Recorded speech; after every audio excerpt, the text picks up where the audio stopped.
ನಡೀತಾ ಇದೆ ಅಲ್ಲ ಈಗ, ಅದ್ರ ಬಗ್ಗೆ ಏನು ಹೇಳ್ತೀರಾ ಸ್ವಾಮೀಜಿ? ಇನ್ನೂ ಮುಂದುವರಿತದೆ ಅದು, ಇನ್ನೂ ಮುಂದುವರಿತದೆ. ಸೀಸ್ ಫೈರ್ ಆಗೈತೆ ಅಂತ ಹೇಳ್ತಾರೆ. ಸೀಸ್ ಫೈರ್ ಮಾಡಿದರೆ ನಿಲ್ಲಿಸಿದ್ದಾರೆ ಯುದ್ಧ ಅಂತ ಹೇಳ್ತಾರಲ್ಲ, ಮನಸ್ಸು ನಿಲ್ಲಿಸ್ಬೇಕಲ್ಲ. ಯುದ್ಧ ನಿಂತಿದೆ, ಆ ಮನಸ್ಸುಗಳು ನಿಲ್ಲಬೇಕಲ್ಲ. ಮನಸ್ಸುಗಳು ನಿಂತಾಗ ಯುದ್ಧ ನಿಲ್ಲಿಸ. ಅತ್ಯುತ್ತಮವಾದ ಮನಸ್ಸುಗಳು, ಅವು ಮನಸ್ಸು ಗೆಲ್ಲಬೇಕು. ಪೆಂಟಗಾನ್ ನಗರವನ್ನು ಕಟ್ಟಿದರು ಅಮೇರಿಕಾದವರು.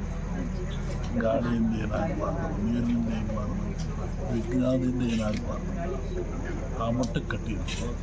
ಒಬ್ಬ ಲಾಡನನ್ನು ಮನಸ್ಸು ಕಟ್ಟಲಿಲ್ಲ, ಹೊಡಿಸ್ದೆ ಅವರನ್ನು ಹತ್ರ ಹೋಗಿ ಹೊಡಿಸ್ದೆ. ಪೆಂಟಗಾನ್ ನಗರ ಏನಾದರೂ ಎಲ್ಲ ಕಟ್ಟಿದರು, ಉಳಿತು. ಆದರೆ ಮನಸ್ಸು ಕಟ್ಟಲಿಲ್ಲ.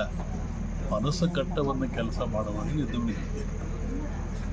ಇದರಲ್ಲಿ ಭಾರತದ ಏನಾದ್ರು ಪಾತ್ರ ಇರ್ತದ ಈ ವಿಶ್ವದಲ್ಲಿ?